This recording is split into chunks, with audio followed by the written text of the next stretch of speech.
It's how to play Lie in Our Graves by Dave Matthews, my favorite Dave Matthews Band song. Haven't uploaded a tutorial before because it's got a lot of parts and most of it is picking, not a whole lot in the way of chords. So take a little bit longer, but hopefully we can get this done in under 10 minutes. Starts off with the D, and then he goes into the whole verse pick pattern is as you hear.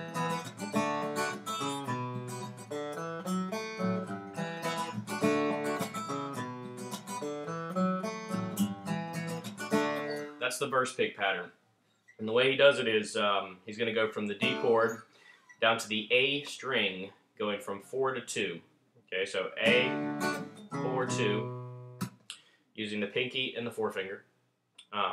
A, 4, 2, then open on D, open, 2, 4, 2 on G, back to 4, 3 on the low E, 2 again on D, and then he completes by putting 4 down on the G string, and he kind of fiddles with this chord. So again, it's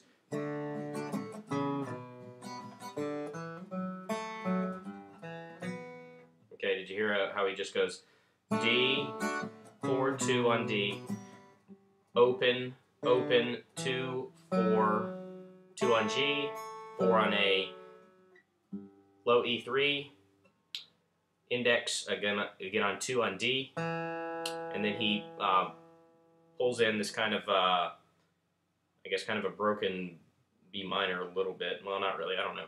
Anyway, it's this chord here, and that's the way he does the whole chorus,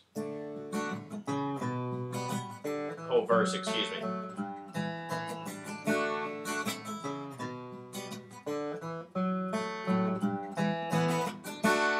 You can see the way he picks this. He actually picks it entirely with downstrokes. I do it a little bit different, but he goes. And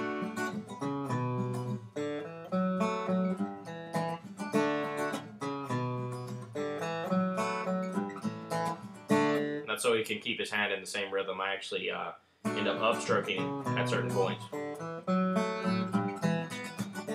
Just more comfortable for me.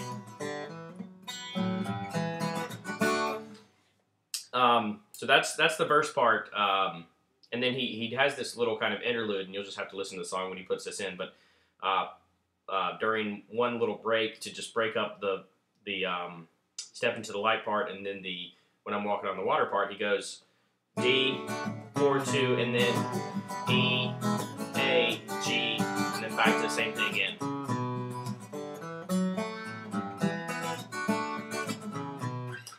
So that's the entire verse, and again, there's just that one break, and he actually kind of varies when that goes in sometimes. Sometimes he'll do it differently at different parts. Sometimes he'll throw it in more than other times, but you can kind of incorporate it, you know, if you want to play it more than he plays it, or less, or play it at all, you don't really have to.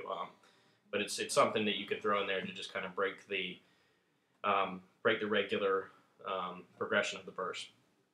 For the chorus, he then goes to D, open on D, on the D string, D, open, 4, and then 2 on G, and then back to 4 on D. Okay.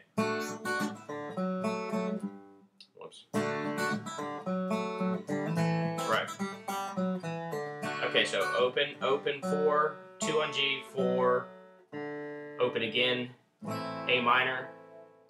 Then he does this kind of hammer-on situation where he plays an open G and hammers on and pulls off, and then goes to the D string, plays 4, 2, pull off, open. Okay.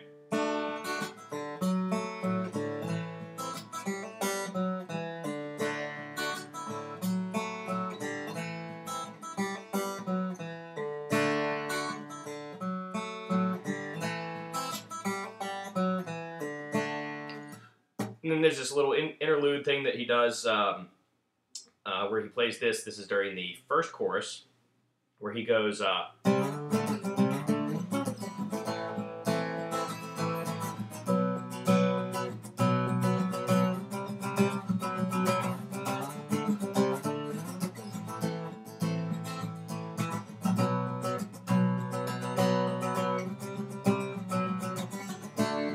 back in now to the first portion.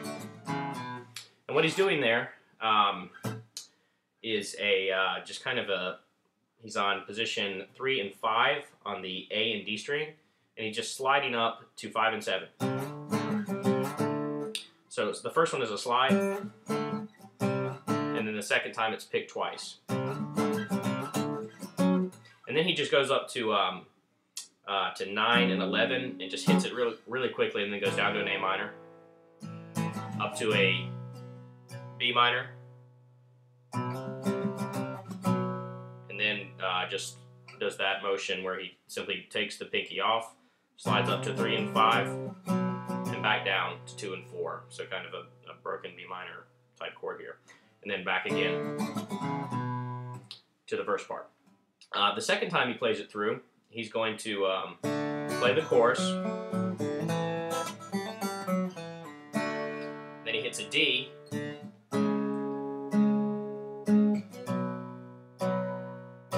G, A, D, C sharp minor, B minor, G, and now this is the breakdown part where he goes into this pretty long drawn out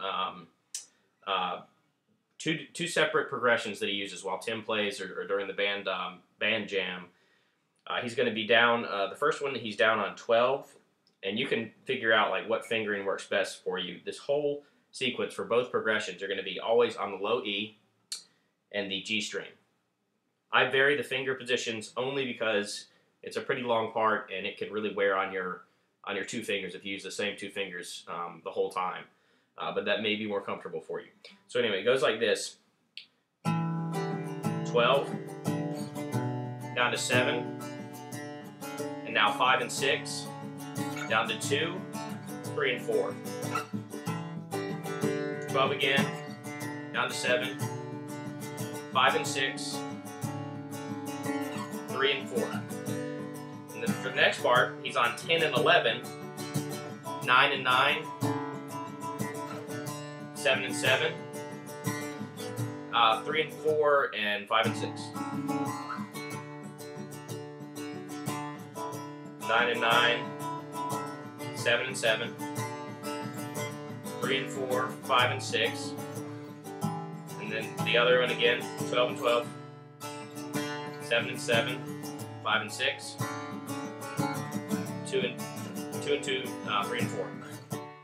And again the other one, 10 and 11, 9 and 9, 7 and 7,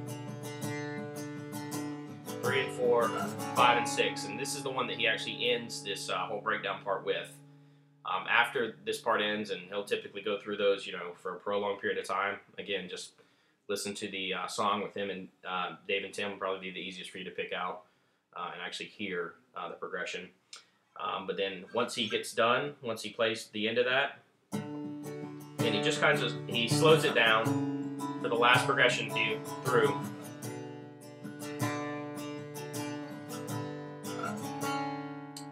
And then he does the I can't believe that we would lie in our graves, and then hits back to the first progression. And once again, the version I like of this one is the Radio City version, so listen to this. The way he actually ends the song is E, A. That's the way the song ends.